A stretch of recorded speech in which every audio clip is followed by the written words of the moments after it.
Kisii, ambapo chuo kikuu cha Kisii na chama cha walimu cha KUPPET wametoa wito wa serikali kuchukua hatua za dharura kuboresha sekta ya elimu. Msajili wa chuo kikuu cha Kisii amewataka wanafunzi kuchagua kozi kwa umakini, huku KUPPET ikitaka kuongezwa kwa mgao wa fedha na kurejeshwa kwa mpango wa vyakula mashuleni ili kuhakikisha elimu bora kwa wanafunzi wa Kenya.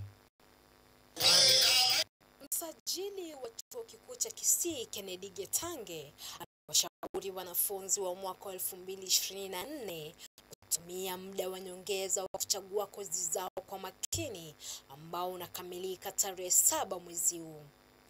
Amewataka pia wasinakili taarifa kutoka kwa wenzao wanapoomba msaada wa kifedha wa serikali kutumia mfumo mpya wa ufadhili.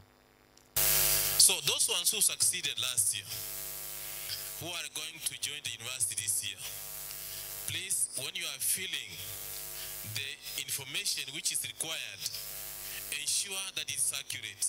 Sometimes some of our students go to a cyber cafe, they use the same data for one person, that same data is duplicated to other students also. Akizungumza katika eneo la Masaba Kusini, Katibu Mkuu wa KUPPET tawi la Kisii Joseph Abincha ameitaka serikali kuongezea mgao wa fedha kwa kila mwanafunzi ili kuboresha ubora wa elimu. Pia ameitaka serikali kurejesha bajeti ya mpango wa chakula mashuleni ambao umepunguzwa kutoka shilingi bilioni 7 hadi bilioni 3. Hiyo pesa iwekwe. Wale watoto ambao ni maskini wanatoka sehemu zingine hakuna chakula, walikuwa wanapewa 7 billion, wakakata wakapatia 3 billion, warudishiwe pesa. Mtoto mwenye ako njaa hawezi soma, wapatiwe chakula. Ile pesa ya capitation inafaa kwenda juu kwa sababu gharama ya maisha imepanda.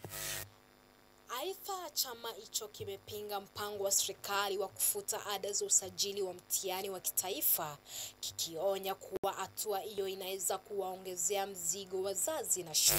Na tulikashifu sana serikali kuu kupitia kwa Wizara ya Elimu, ambapo walikuwa nasema ya kwamba kuanzia mwaka ujao eti watoto wetu waweze kulipa pesa ya mitihani. Hiyo maneno tuliwaambia sisi hatutaki, kwa sababu sisi tumezoea kulipiwa na serikali. Patricia Alex, Runinga ya KU.